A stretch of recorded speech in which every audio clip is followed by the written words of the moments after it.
여름 시청자 여러분 안녕하십니까. 차 한잔의 도론도담 시간입니다. 자, 이번 이 시간은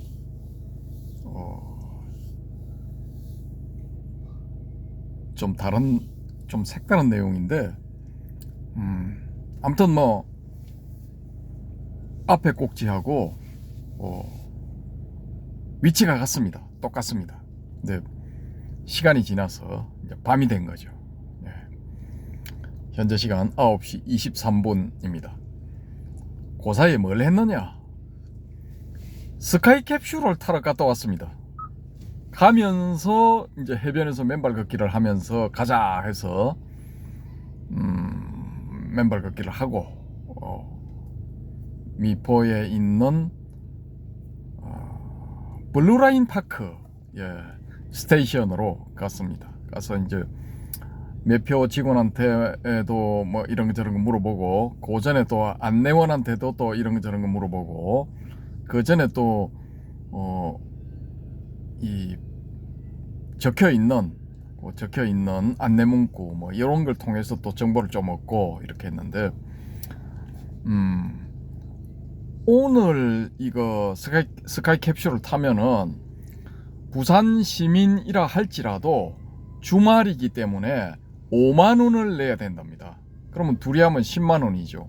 10만 원인데 평일날 스카이 캡슐을 타게 되면은 4만 원을 내면 된답니다. 부산 시민은 4만 원을 내면 되고, 평일날 해운대 구민이 타게 되면은 3만 원을 내면 된답니다.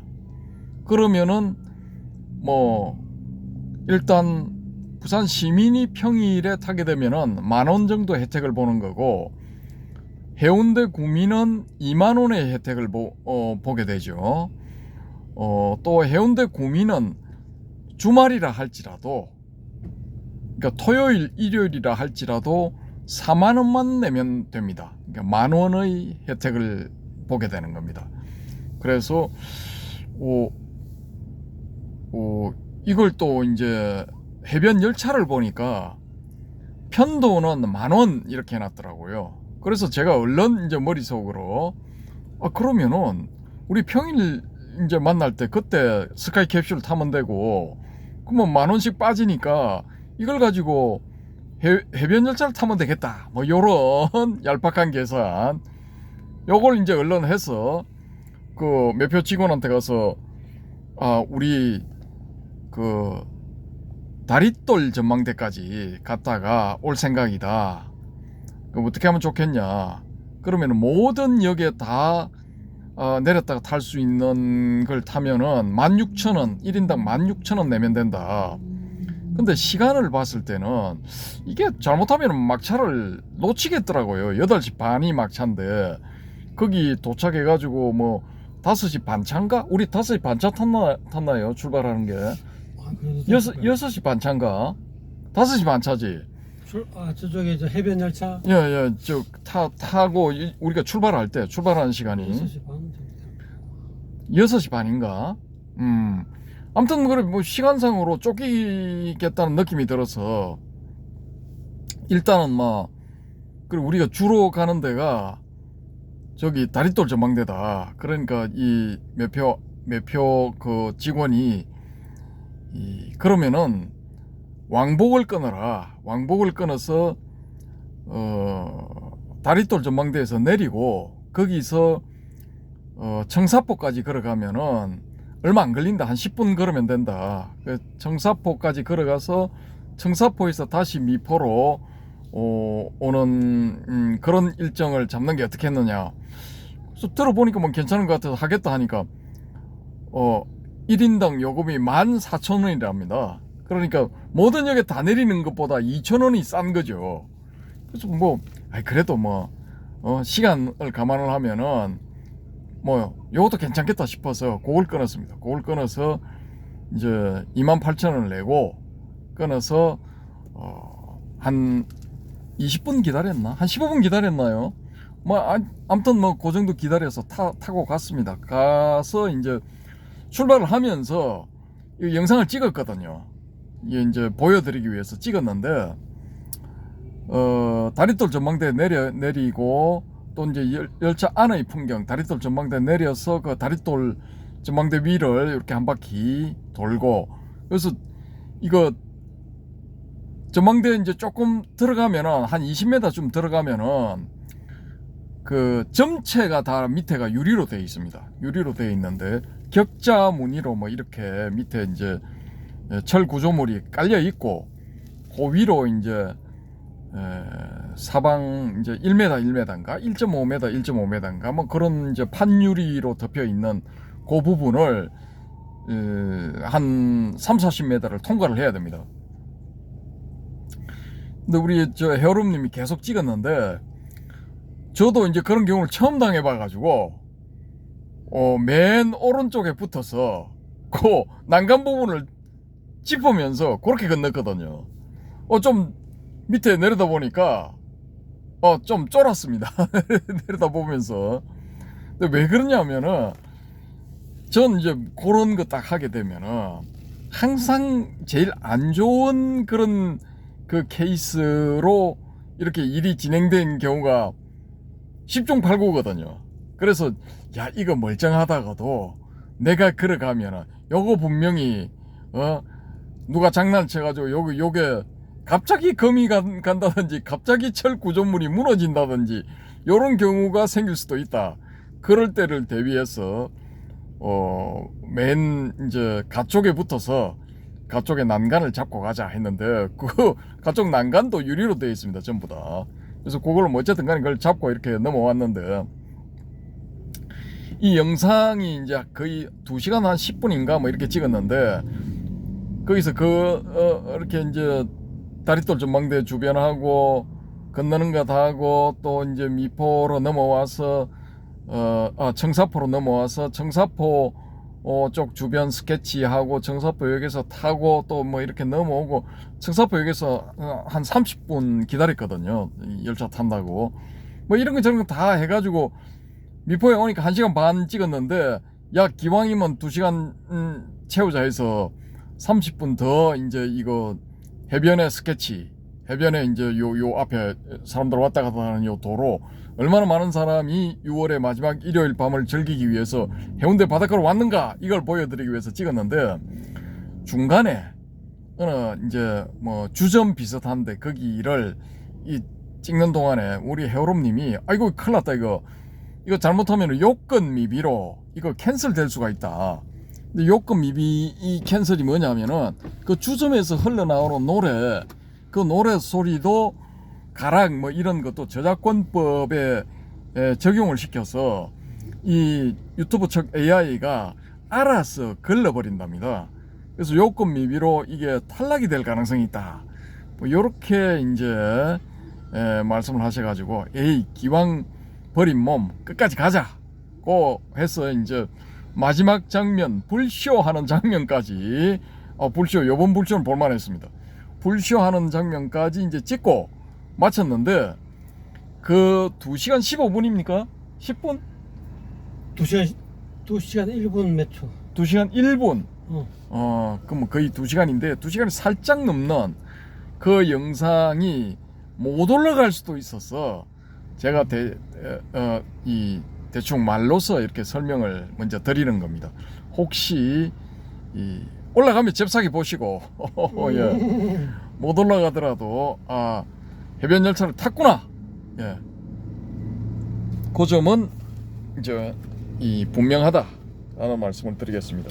그래서 제가 이제 이거 매표원하고 상담을 하면서 받은 건데, 여기를 보시면은 해운대 블루라인 파크 여행 안내서, 예, 요렇게 되어 있고요. 여기 이제 이걸 펴서 보여드리면은 요렇게 되어 있습니다. 요렇게 되어 있습니다. 그래서 쭉쭉쭉쭉 이렇게 이제 소개하는 각 역마다 특징 뭐 이런 걸 간단하게 소개하는 그런 팜플렛이 되겠습니다. 팜플렛. 요건 팜플렛이고, 또 이제 요거는 일종의 이제 비표 같은 건데, 여기 QR 코드가 있죠. 요 QR 코드를 그쪽 직원들이 가지고 있는 걸 가지고 스캔을 합니다. 요게 스캔이 되어야만이, 합격이 되어야만이 이제 그 통과가 될 수 있습니다. 검문소처럼 그렇게 되어 있는데 통과가 되고요. 요건 두 장하고 마지막 한 장은 뭐냐, 계산서입니다.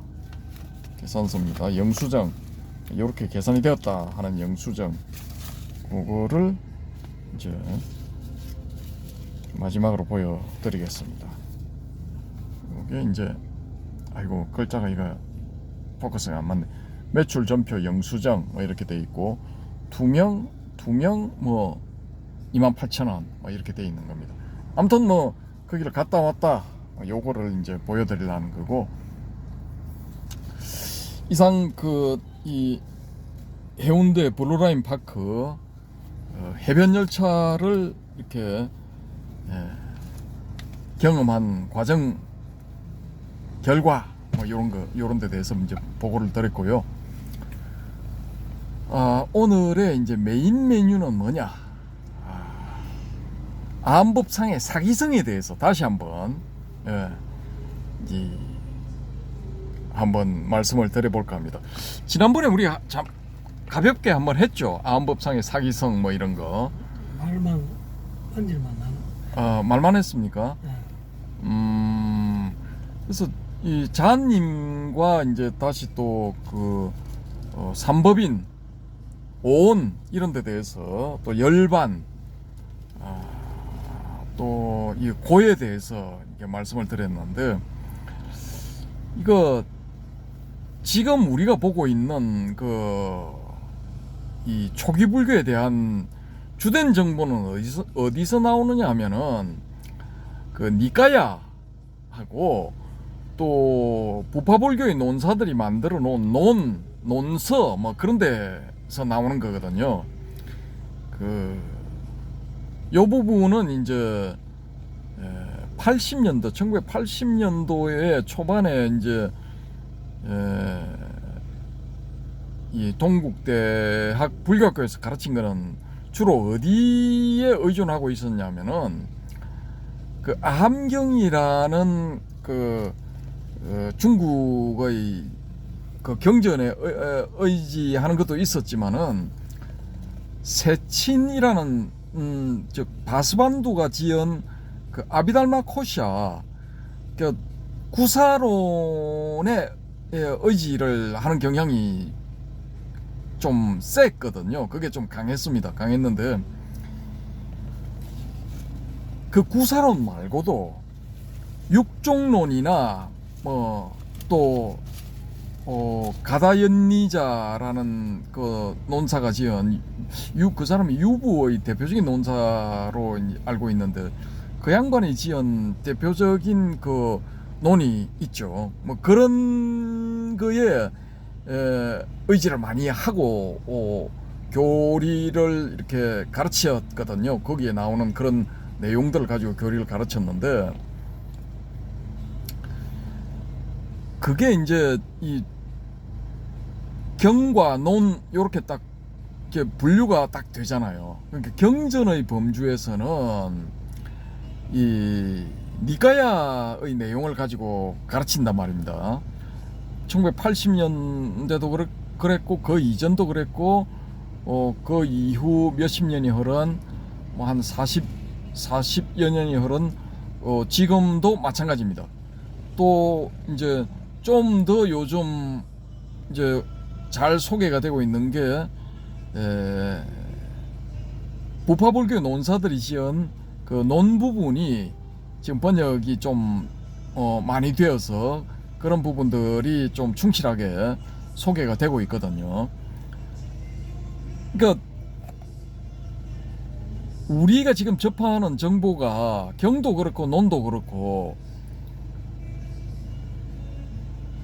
고타마 시타르타 붓다가 40년 내지 45년 동안 가르침을 펴면서 했던 그런 말일 수도 있고 아닐 수도 있다는 겁니다. 붓다가 인멸하고 난 다음에, 열반하고 난 다음에 그 뒤에 이제 이 안한하고 또 안한 외의 500명의 아란이 모여서 경전을 결집했다. 쌍기티 합송을 하면서 이제 이 경전을 역출을 해냈다. 이런 건데, 역출이 아니라 경전을 이제 확인을 했다. 다시 한번 성립을 시켰다. 그런 거죠. 근데 마하가섭 경우에 마하카샤파 이 양반은 이제 이 스카모니불 임종시에 안한을 제외하고 가장 먼저 온 제자거든요. 가장 먼저 온 제자기 때문에 여러 가지를 감안을 했을 때 어떤 권위를 가지고 있었다 이렇게 볼 수가 있는 거죠. 그 10대 제자 흔히 우리가 이렇게 칠 때 부를 때 10대 제자 이렇게 부르는데, 그 10대 제자 중에 안한하고 사리불하고 목련은 먼저 이제 입적을 해버린단 말입니다. 그 스카모니불보다 먼저 열반을 해버리는 거죠. 그러면 남은 제자 8명이 다 10대 제자 중에 8명이 다 남아있다 할 것 같으면은 랭킹 1위가 누구냐 하면은 이제 마하가섭이 되는 거죠. 양반은 좀 늦게 출가했는데도 선배들을 제치고 자기가 이 후계자가 돼버리는 거죠. 근데 그 과정도 지금 우리한테 알려져 있기는 이제 마하가섭이 그렇게 순조롭게 그 상수 제자가 되어서 상수 자리를 차지해서 그 경전을 성립을 시켰다, 이렇게 알고 있지만은 실제로는 어떤 일이 있었는지는 우리가 알 수가 없다고요. 알 수가 없고, 그 상수 자리를 놓고도 제자들 간에 다툼이 있었을 수도 있습니다. 근데 이분들은 이제 다 이제 아라한이기 때문에 그런 생각이, 다툴 생각이 없다 할지라도 그 이제 각각을 따르는 제자들이 다 있었을 거거든요. 거의 20-30년간 이렇게 동고동락 하다 보면은 일종의 이제 분파가 만들어지는 거죠. 한국의 역사에서 있었던 당파, 그런 게 자연스럽게 만들어졌을 거라고요. 그럼 예를 들어서 이제 마하가섭이 이제 마하가섭을 따르는 제자들이 마하가섭을 그 상수로서 이제 세우려고 했다 하면은 논의제일 가전년, 이 가전년을 따르는 제자들이 또 가전년을 밀어설 수도 있거든요. 근데 부르나 같은 경우에는 붓다에게 이제 그 자기 고향, 그때 붓다 당시가 주로 붓다를 비롯한 그 제자들이 주로 활동하던 그 지역을 기준으로 할 것 같으면은 서쪽 지역인 그 자기 고향 지역으로 가서 포교를 하겠다 그러니까, 야 거기는 성정이 무척 거친 사람들이 주로 사는데 네가 거기 가서 그 사람들한테 해코지를 당하면은 어떻게 할 거냐 그러니까, 그렇게 해코지를 당해도 좋습니다 하고 이제 죽어도 좋습니다, 쉽게 말해서 죽어도 좋습니다 하고 가거든요. 그럼 그들이 너를 몽둥이나 이런 걸로 때려서 죽인다면 너는 어떻게 할 거냐 하니까, 이 괴로운 세상에서 저를 이렇게 해탈하게 해주니까 얼마나 고마운 사람들입니까? 라고 생각을 하겠습니까? 생각을 하고 목숨을 마치겠습니다 하니까, 좋다 그러면 가라 이렇게 됐는데, 실제로 그렇게 돼버렸어요. 실제로 거기서 자기 고향 사람들 중에 이제 거친 사람들한테 쉽게 말해서 두드려 맞아 죽었어. 부르나 존자는 존자임에도 불구하고 맞아 죽은 거야. 그러면은 붓다가 생존해 계실 때, 그때 부르나 존재는 제외니까 한 명 제외니까 이제 9명이 남는 거죠. 그러면 목련 빼고 사리불 빼면은 이제 7명 남은 거야. 10대 제자 중에 7명 남은 거죠. 근데 우리가 지금 꼽아서 10대 제자 이렇게 꼽은 분들인데 그때 당시에는 그 기준이 달랐을 수도 있어요. 다르고 또 우리가 그냥 일반 뭐 장로라고 알고 있는 이런 사람들 중에 오히려 더 크게 존경받고 더 세력이 많았던 그런 사람들도 있었을 거란 말입니다. 그래서 마하가습이 이 합송을 하는데 합송을 해서 붓다의 말씀을 이렇게 이제 정리를 해서 그걸 이제 대대로 전하자라는 이런 그 합의를 하고 그 모임을 이끌 리더를 정하는 데 있어서 이 마하가습이 순조롭게 됐을 수도 있고 또 여러 가지 다툼의 결과로서 마하가습이 이제 되었을 수도 있다라고 저는 그렇게 보는 거죠. 그러니까 순순히 했을 수도 있고 아닐 수도 있는데 저는 좀 다퉜다고 보거든요. 다퉜다고 보는 쪽. 예, 그런 쪽이고 아무튼 붓다의 비서실장을 오래 한 아난을 누가 자기 편으로 끌어들이느냐에 따라서 그게 결정되었을 거라고 보고 아난은 이제 그때 당시 이 여러 이 후보들이 있었지만은 가습의 손을 들어줬다.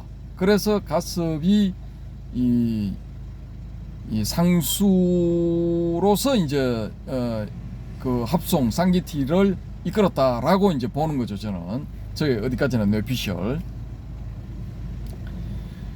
근데 그 내용이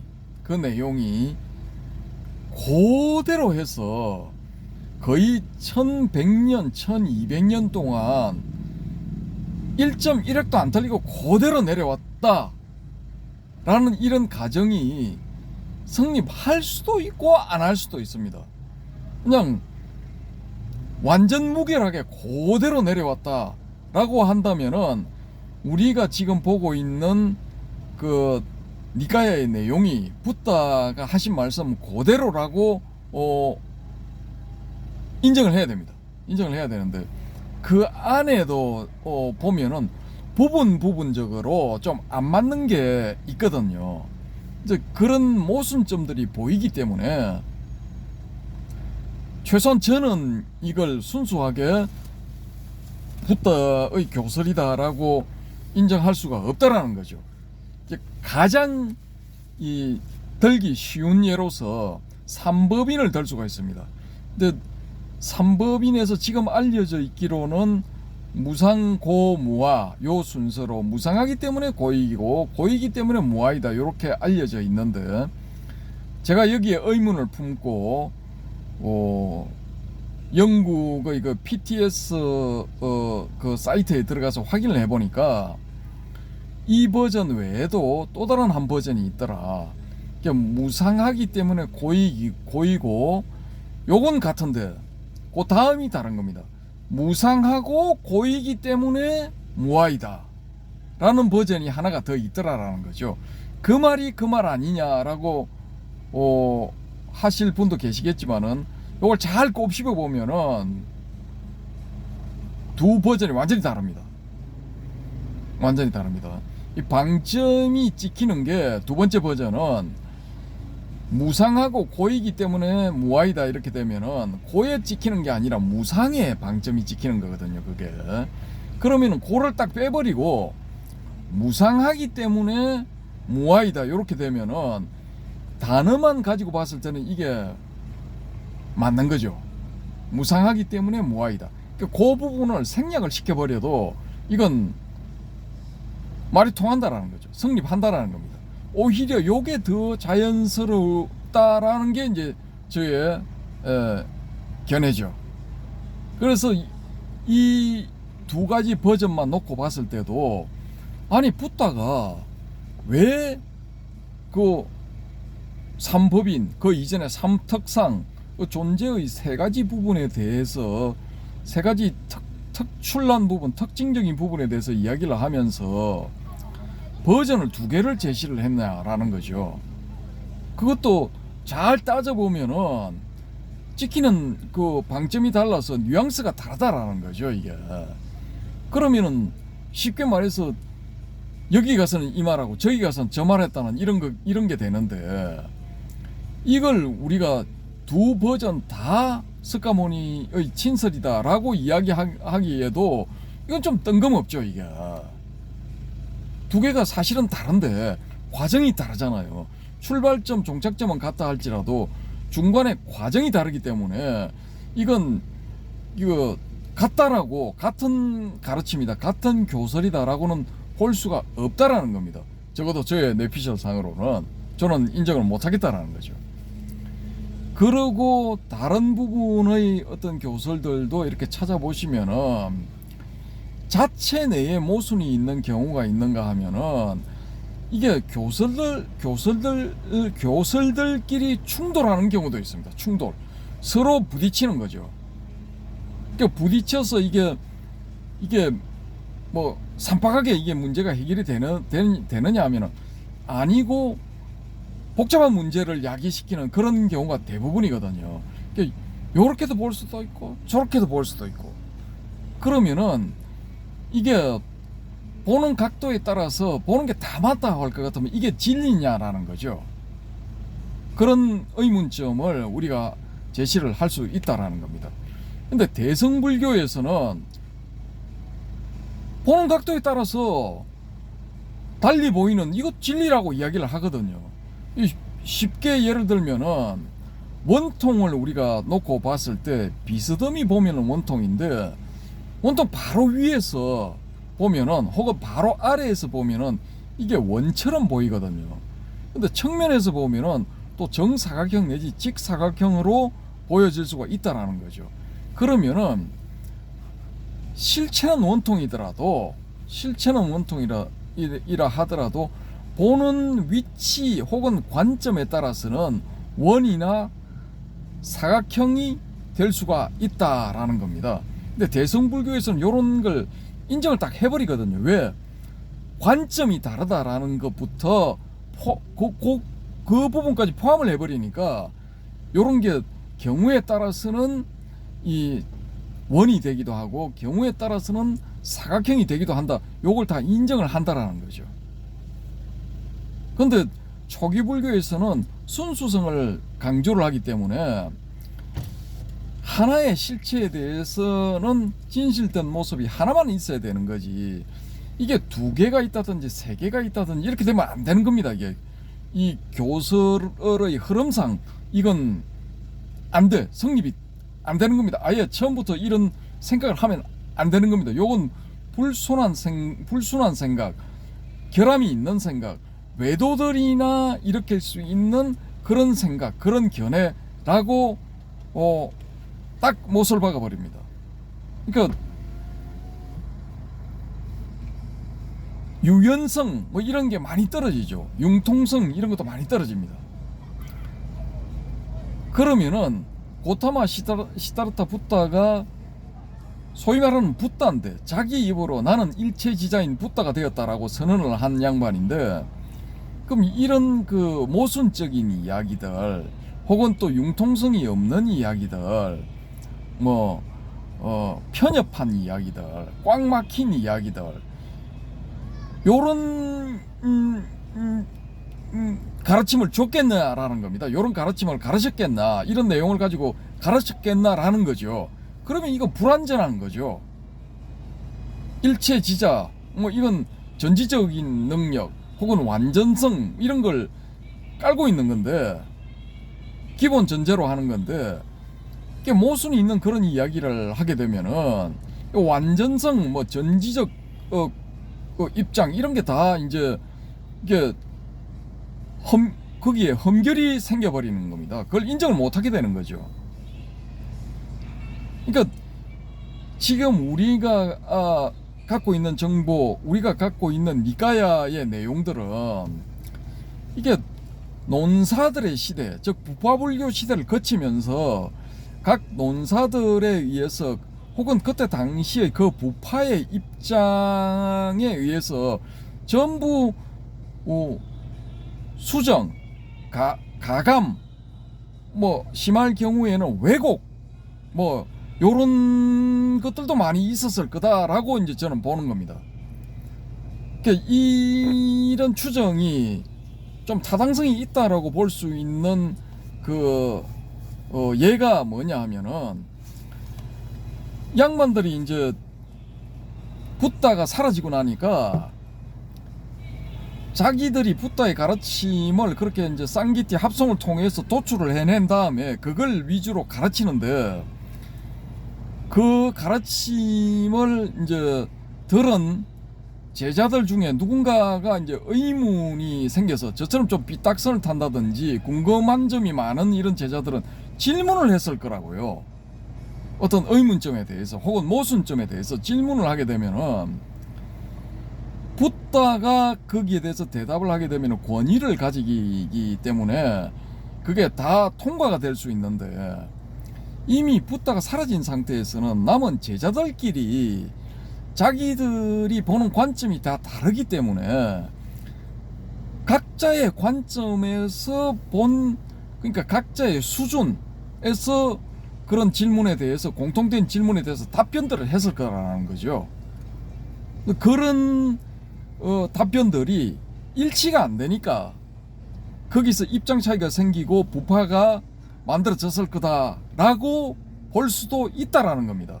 이제 상좌부와 대중부가 갈라진 가장 큰 원인이 뭐냐 하면은 대천비구의 5사 내지 14가 있거든요. 5가지 이제 대표적인 그런 질문과 답변, 혹은 10가지 질문과 답변, 그게 있습니다. 그걸 이제 대천의 5사 내지 대천의 14 뭐 이렇게 정리가 되어 있는데,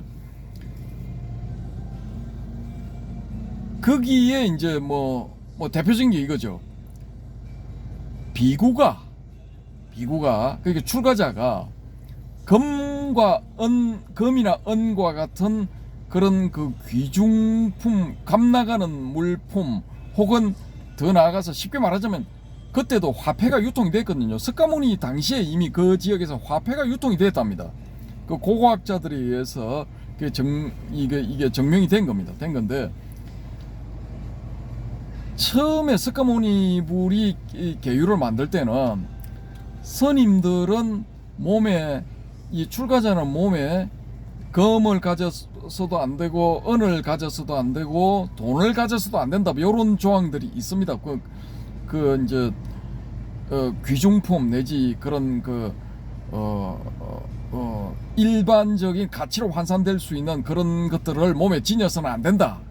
뭐 쉽게 말해서 금, 은, 보물, 보석, 그 다음에 돈, 이런 걸 가져서는 안 된다, 그런 조항이 있다고요. 그러면은 어떻게 뭐 예를 들어 절을 짓는다든지 아니면은 대중들한테 보시를 한다든지 기타 등등 뭐 금절이 필요할 때는 어떻게 하느냐 하면은 신도들 중에 사람을 한 명 뽑습니다. 뽑아서 이 사람을 깨끗한 사람이라는 이름을 붙여줍니다. 이 사람한테. 그걸 이제 깨끗할 정자의 정, 그 다음에 사람인자에서 정인이라고 불렀습니다. 정인. 그러니까 번역을 했을 경우에 그렇습니다. 산스크리트나 빨리는 또 다르겠죠. 근데 그렇게 이제 깨끗한 사람이라고 불리는 사람을 한 명 딱 세우고 난 다음에 모든 상거래 내지 검정거래는 그 사람을 통해서 합니다. 그 사람을 통해서 하는데, 한 100년 정도 지나고 난 다음에, 붓다 인멸 후 100년 정도 지나고 난 다음에 어느 지역의 비구들이 이 금은을 몸에 지니고 있더라라는 거죠. 그걸 누가 봤느냐 하면 장로 한 사람이 그걸 보게 됩니다. 보게 되는데, 아니 이 스님들 그 계율로 그걸 못 지니게 하는데 왜 지니고 있느냐, 이렇게 이제 말하자면 어필을 한 거죠. 어필을 하니까 이 장로는 나이가 많은 사람이었고, 그 지역의 이제 금이나 은, 기타 등등 금전을 가지고 있던 스님들은 젊은 층이었어요. 젊은 층. 그러니까 숫자도 많고 젊은 층이고 하니까 이제 나이 많은 장로 한 명이 자기들한테 어필을 하니까 뭐 힘내지 숫자로 이제 밀어붙였겠죠. 밀어붙여서 좀 거칠게 나가니까 이 장로가 자기의 이제 본사로 돌아가가지고 이런 일이 있더라라고 이야기를 하면서 우리 이걸 바로 잡아야 된다, 뭐 이런 바람을 잡았죠. 그렇게 해서 이제 뭐 500명, 500 장로가 모여가지고 이제 계율을 다시 한번 합성을 하면서 그 몸에 이제 그런 귀중품을 지닌 그런 비구들은 비구가 아니다라고 선언을 해버린 겁니다. 그렇게 하니까 그 소식을 전해드린 그 젊은 층이 주축이 된 그 지역의 비구들은 야, 그러면 우리 진짜 우리 교단을 우리 따로 만들자, 딴살림 차리자, 이렇게 돼버린 거예요. 그렇게 해서 이제 딴살림을 차리게 됐는데 교단이 이제 새롭게 하나가 만들어진 거죠. 만들어지다 보니까 저쪽에 이제 쉽게 말해서 보수파는 옛날 계율을 그대로 지키자는 보수파는 나이 많은 장로들이 많으니까 이제 장로는 다른 말로 상좌거든요. 그래서 상좌부가 돼 버린 겁니다. 윗자리에 앉는 사람들의 이 교단, 이렇게 돼 버린 거고, 이 젊은 층은 숫자가 많으니까 야, 우리는 그 사람이 많으니까 우리 대중이다, 대중부, 대중부다 우리는, 이렇게 돼 버린 거죠.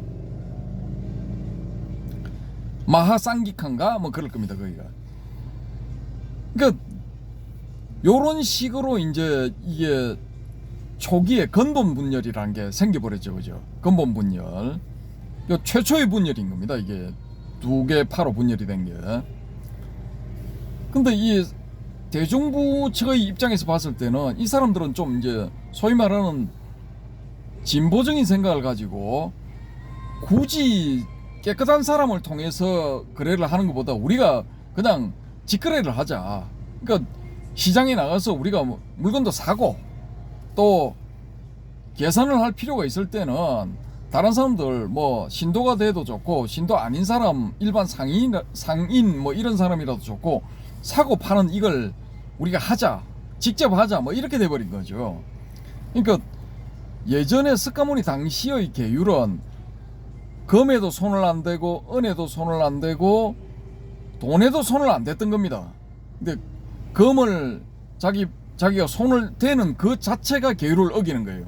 은을 손대는 것도 어기는 거고 돈에 손을 대는 것도 어기는 거고, 필요에 의해서 금, 은, 돈을 써야 되면은 그걸 그대로 놔놓고 사람을 불러야 돼. 사람을 불러서 깨끗한 사람을 불러서 그 깨끗한 사람한테 용도를 이야기를 하고 그 깨끗한 사람이 금, 은, 돈에 손을 대어가지고 그걸 가지고 이제 해결을 해야 되는 겁니다. 그런데 이 대중부의 스님들은 직접 이제 금에도 손을 대고 은에도 손을 대고 돈에도 손을 대버린 거죠. 그러니까 전통적인 그 계율의 열가 같으면 다 파괴를 한 사람들이 되는 거죠. 그러면 이 사람들은 이제 뭐 자자, 포살 뭐 이런 걸 통해 가지고 쉽게 말해서 스님들이 다 모였을 때 보름에 한 번씩 모인다 할 때 그 모임에서 자아 비판을 해야 되는 거예요.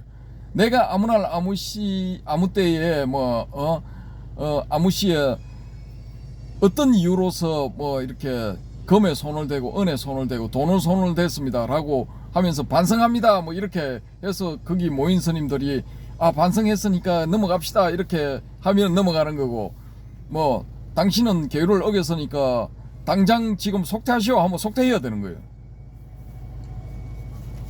요런 식으로 이제 계율도 서서히 변질이 돼버린 겁니다. 서서히 조금씩 이제 바뀐 거죠. 이제 근본 분열은 그런 계율 문제를 가지고 이제 분열이 생겨버린 거죠. 근데 그때 당시의 가장 이제 핵심 계율이 금과 은, 돈에 관한 문제다 해서 금, 은, 정 뭐 이렇게 해서 이제 설명을 하는데, 이 둘 이자 이지정이라는 것도 있습니다. 이지정. 그럼 요 이지정은 뭐냐면은 막대기를 딱 세웠을 때 막대기의 그림자가 손가락 두 마디만큼 요렇게 이제 그림자가 생겼을 때 그때부터는 음식을 먹어서는 안 된다라는 거죠. 근데 아침에 해가 뜰 때 오전에는 이 그림자가 길이가 길잖아요. 요럴 때는 이제 문제 삼지를 않고, 왜? 오전이기 때문에. 근데 정오를 지나서 해가 딱 남중했을 때 가장 높은 그 위치에 딱 오게 되면은 막대기에 그림자가 안 생기거든요. 그러니까 그 시점을 딱 지나가지고 막대기에 그림자가 다시 생기기 시작했을 때, 오후에 접어들었을 때 손가락 2마디만큼 혹은 손가락 2개를 포갠 요 폭만큼 그림자가 딱 이렇게 생기기 시작했을 때, 그 시점까지는 먹어도 되지만은 그 시점이 지나면은 먹어서는 안 된다라는 게 계율이었는데, 이 검언을 막 떡주무르듯이 만졌던 이 스님들의 주장은 뭐냐면은, 이건 너무 가혹하다. 아니, 보시를 좀 늦게 받았을 수도 있고, 그 시점이 지나서 배가 고플 수도 있는데, 그 손가락 2마디만큼 지나더라도 아이 좀 양해를 하고 넘어갑시다, 뭐 이렇게 돼버린 거죠. 그러니까 이 계율부터 먼저, 계율에서부터 먼저 다른 의견이 생겨버린 겁니다. 그렇게 해서 근본 분열이 되었다가, 그 다음에 지말 분열은 어디서 문제가 생기냐면은 교리에서 문제가 생깁니다. 교리에서 다른 의견을 가지는 사람들이 막 이제 나타나 버린 거죠. 그러니까 상좌부에서 다른 교리를 가져서 교단을 따로 차린 사람들 중에 가장 유명한 게 뭐냐 하면은 사르바스티바딘 설일체유부. 근데 이 사람들의 견해는 뭐냐면은 과거, 현재, 미래에 걸쳐서 모든 법들은 다 존재한다, 일체는 다 존재한다, 요런 주장을 펼치기 시작했던 겁니다.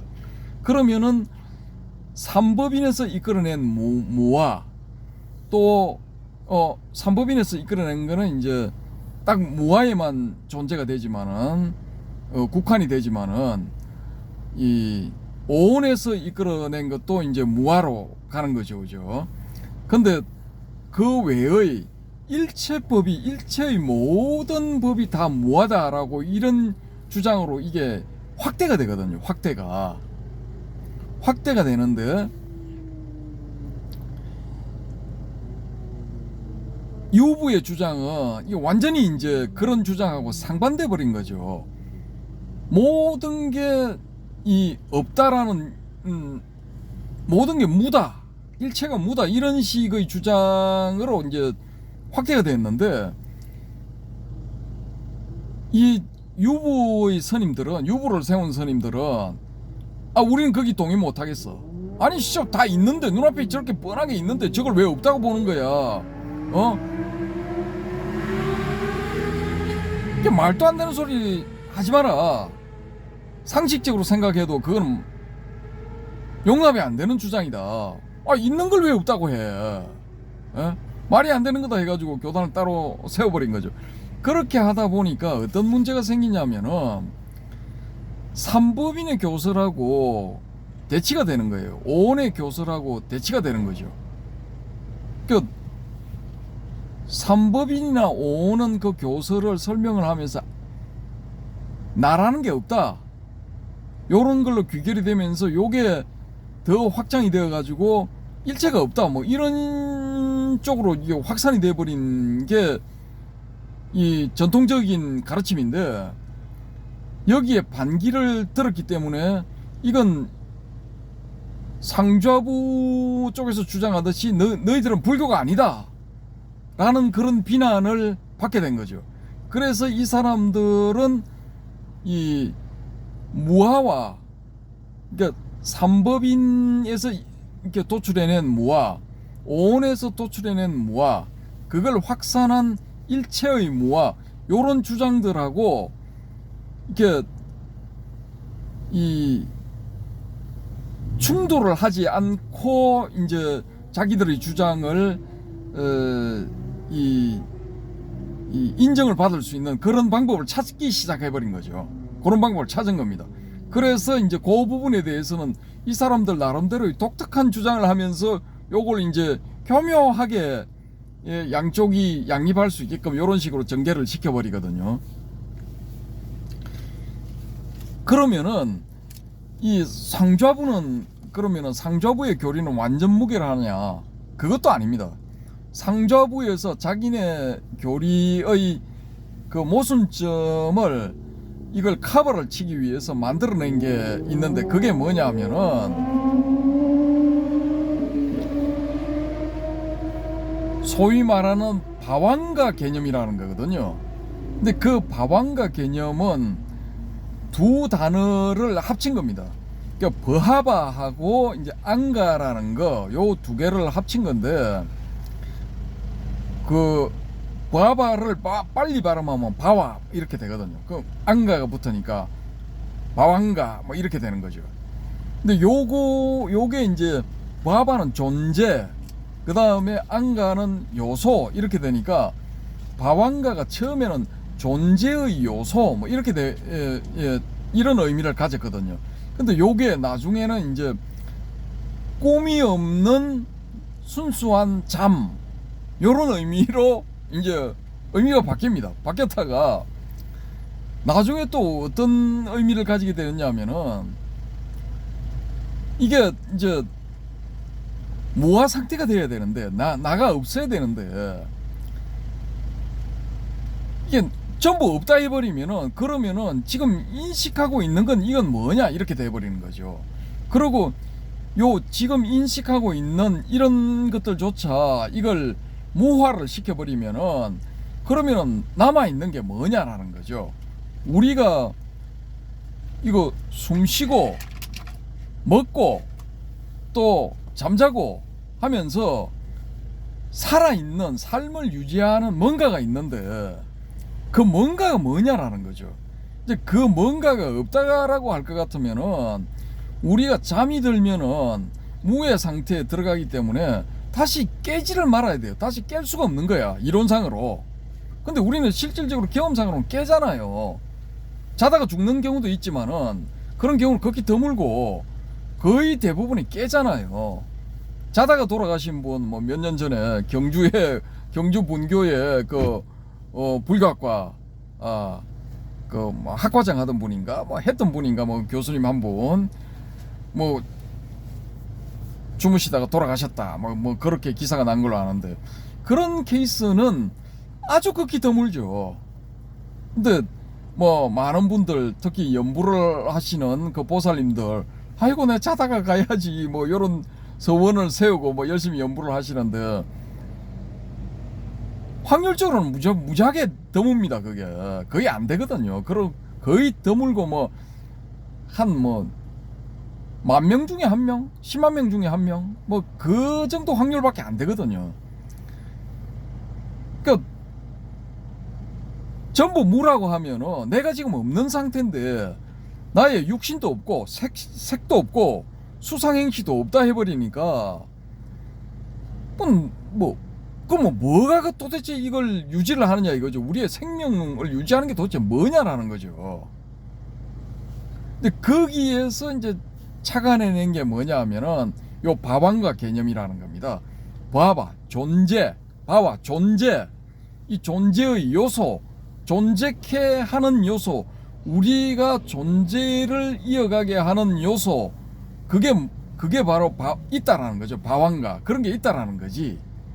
근데 교묘하게도 이제 요 바왕가의 본질도 무다, 뭐 근원적으로는 무다, 뭐 이렇게 주장을 하는데 아무튼 요런 거를 이제 만들어낸 거예요. 착안을 해가지고 이걸 주장을 한 거죠. 근데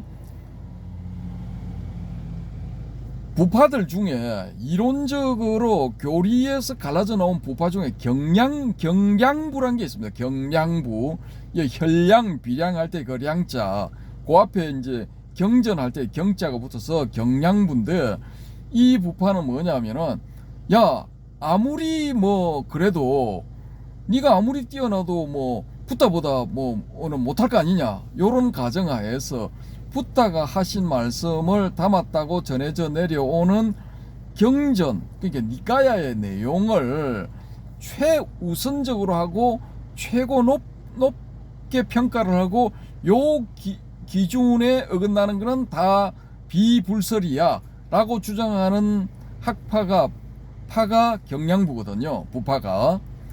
근데 요 경량부에서는 뭘 주장하느냐 하면은 비자, 즉 종자를 주장을 합니다. 종자. 그러니까 우리가 표면적으로 이렇게 살아서 활동하는 것처럼 보이지만은 요런 건 전부 근원적으로 무야, 이게 없는 거야. 요렇게 가정을 하고, 그럼에도 불구하고 우리가 이 생명을 이어가는 어떤 요소가 함장되어 있는 종자라는 게 있다. 그게 들어있는 종자라는 게 있다라고 주장을 하거든요. 요 경량부에서는. 근데 요 종자라는 언급을 제가 이번에 쌍뉴턴 니가야 그걸 저 시민도서관에서 막 빌려다가 보고 반납하고 보고 반납하고 하는 요 과정에서 요 종자를 제가 보고 접어놨다니까요. 종자라고 언급하는 그 경전 부분을. 근데 이 쌍뉴턴 니가야에 종자에 대해서 언급하는 그 경이 있어요. 종자에 대해서 언급하는 경이. 그러면은 이 경량부의 학설에, 경량부의 주장에 좀 더 우리가 이 힘을 실어 줄 수가 있다라는 겁니다. 요걸 좀 더 이제 붓다의 친설 쪽으로 좀 가깝게 볼 수가 있다라는 거죠. 붓다도 윤회의 문제를 이렇게 매끄럽게 설명하기 위해서 종자라는 이런 개념을 이제 도입을 했을 수도 있고 안 했을 수도 있다라는 거죠. 근데 했을 가능성이 높다라고 이렇게 볼 수가 있겠죠. 그러면은 이미 이제 이거 생명의 연속성이라든지 또 윤회의 지속성, 요런 혹은 윤회가 성립하는 걸 이렇게 담보하는 교설로서 상좌부에서는 이 바왕가 개념을 내놨고, 경량부에서는 이 종자라는 이 개념을, 종자식이 되겠죠. 종자식 개념을 이 니까야에 있으니까 우리는 이걸 따라야 된다 하고 제시를 한 겁니다. 그럼 경량부의 종자설은 이건 니까야에 있으니까 우리가 좀 더 후한 점수를 줄 수 있겠죠. 근데 그 반면에 상좌부의 이 바왕가 개념은 이 바왕가에 대해서 붓다가 언급을 했느냐라는 거죠. 근데 초기불교 하시는 분들은 직접적으로 그 단어를 붓다가 언급을 해야 인정을 해. 근데 이 상좌부에서 붓다 인멸 뒤에 상좌부에서 필요에 의해서 만들어낸 개념인 이 바왕가를 붓다의 말씀으로 혹은 초기불교의 교리로서 인정을 할 거냐라는 거죠. 이게 우리가 이걸 인정을 해야 되느냐라는 겁니다. 이런 문제가 생긴다고요. 붓다의 직통이자 정통제자라고 할 수 있는 그 장로들의 교단, 아라한들의 교단, 상좌들의 교단인 상좌부에서 핵심 개념으로 생명을 지속하고 윤회를 지속하게 만드는 핵심 개념으로 내놓은 바왕가 개념이 니가야에 없을 수도 있어요. 그러면은 이건 엉터리 교설이잖아. 엉터리 이 주장이 되거든요. 근데 여기에 대한 비판 이런 거 일부 이제 학자들만 건드리지 거의 대부분 이거 몰라요. 모른 채로 그냥 넘어가는 겁니다. 그러니까 요런 것들을 이제 감안을 하면은 지금 우리가 이거 일반적으로 받아들이고 있는 그 니가야나 논서에서 주장하는 그런 그 개념들을 무비판적으로 이렇게 받아들여서는 이게 좀 문제가 있다라는 겁니다. 어디까지는 저의 뇌피셜. 그래서 제가 이게 계속 꼽씹어 보니까 아함법상의 체계성은 이게 섞여 있는 거야. 붓다의 교설도 일정 부분 섞여 있고 논사들의 주장도 일정 부분 섞여 있고, 물론 이제 핵심 교설을 논사들이 다듬은 것이다라고 이렇게 볼 수도 있는데, 아무튼 막 섞여 있는 겁니다. 자, 그러면 여기서 우리가 지난번에도 잠깐 언급하고 지나간 어떤 시나리오를 한번 떠올려 볼 필요성이 있습니다. 붓다 인멸 후 최소한 1000년이 지나는 과정에서 수정, 가감, 또 기타 등등 잡설들, 부파의 논사들이 주장하는 그런 내놓은 잡설들, 그런 것들이 니가야에 끼어들었을 수가 있다라는 거죠. 어떤 외피를 쓰고 붓다의 친설이라는 외피를 쓰고 이게 들어왔을 수가 있다라는 겁니다. 그럼 요런 작업들을 누가 했느냐? 부파의 논사들 중에서 했을 수도 있고, 혹은 불교가 아닌 특히 바라문교 쪽, 지금은 이제 힌두교의 원형, 힌두교의 조상들이죠. 이 사람들이 서력 기원 후 6세기, 7세기, 지금부터 한 1300년, 1400년 전에 만졌을 수가 있다라는 겁니다. 요 시기는 어떤 시기냐 하면은 기원전 한 2세기, 빠르면 2세기, 늦으면 한 1세기 무렵에 순차적으로 성립된 힌두교 육파 철학적인 그런 입장에서 니까야의 부분들에는 알맹이가 아닌 쭉정이 부분을 중심으로 해서 남겼을 가능성이 높다라는 겁니다. 제가 제 입장에서 봤을 때는. 왜냐? 예를 들어 붓다가 아라한으로 만드는 게 목적이다. 그러면 아라한이 되면은 고가 사라지고 고가 없는 상태가 돼서 열반을 정득한다. 이렇게 됐을 때 두 가지 케이스가, 재밌는 케이스가 있습니다. 하나는 소위 말하는 주리반특의 케이스.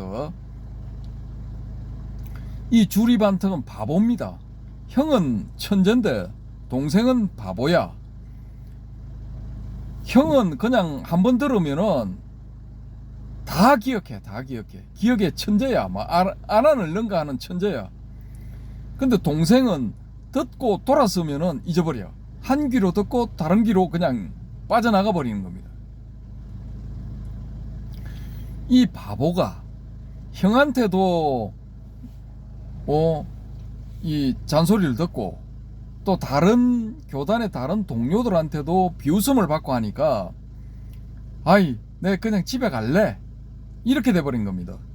그러니까 주리반특이 집에 간다는데요 하고 이제 보고가 딱 들어가니까 붓다가 야, 니 특별 면담 와봐 해가지고 이제 이야기를 한 겁니다. 서로 한번 이제 문제가 뭐냐 해서 이런저런 문제입니다 하니까, 그래, 니가 뭐 그런 게 문제라면은 내가 시키는 대로 해라.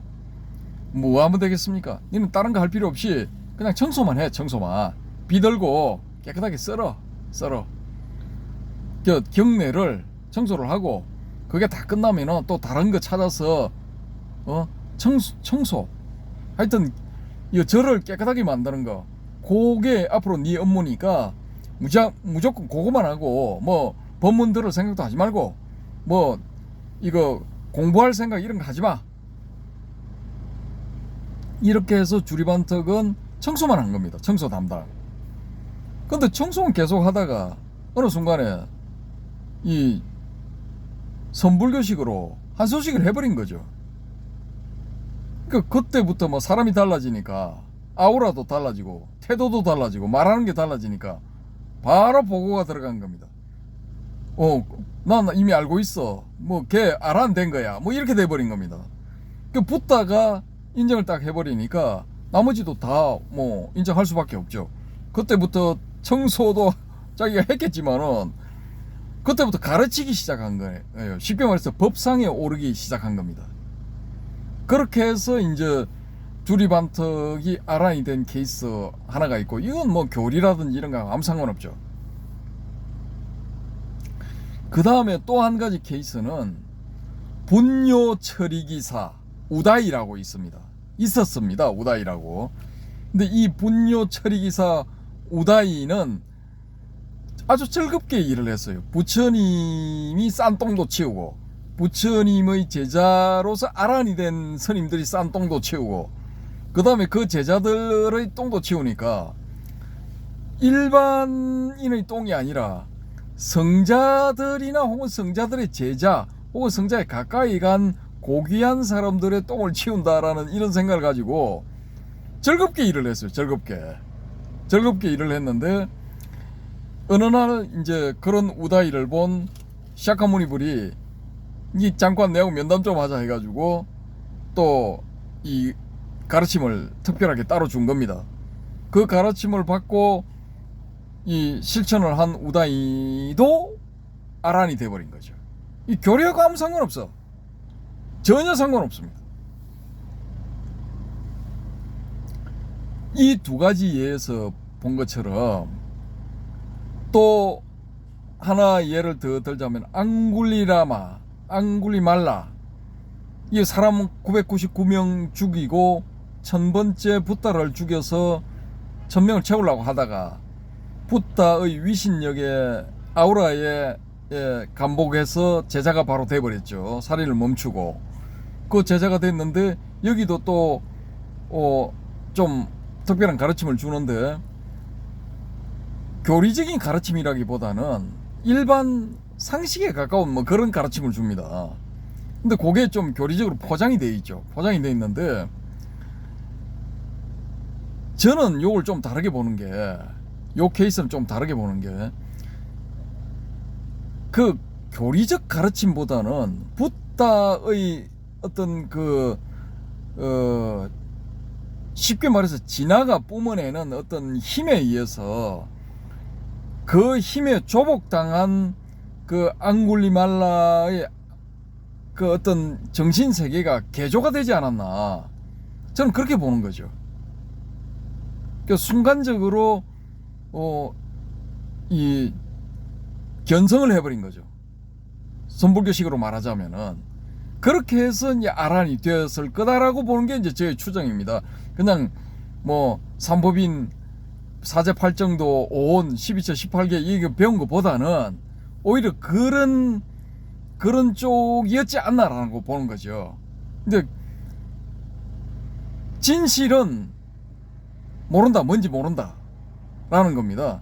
그러니까 붓다의 어떤 유형이라든지 잘 이렇게 살펴보시면은 교리가 줄을 이루고 있지만은 그 교리 외적으로 가르침을 주는 그런 내용들이 군데군데 나오거든요. 나오는데 그러니까 불교의 교리를 삼법인만 해도 이 자님도 지적을 하셨지만은 상당히 염세주의적이거나 허무주의 쪽으로 흐를 수 있게끔 요 삼법인 삼특상에서 삼법인으로 변한 요 세 가지 요소가 짜여져 있다라는 거죠. 그러니까 이거 이제 출세간의 도, 그야말로 이제 자님이 지적하신 것처럼 출가한 사람들만 배우는 그런 거고, 이거 세속에 있는 사람들은 그냥 하면 안 되는 거야 진짜. 이걸 해가지고 재행무상 일체계고, 그때 당시는 뭐 인도니까 재행계고가 된 겁니다. 재행무상 재행계고 이거 재범무화 요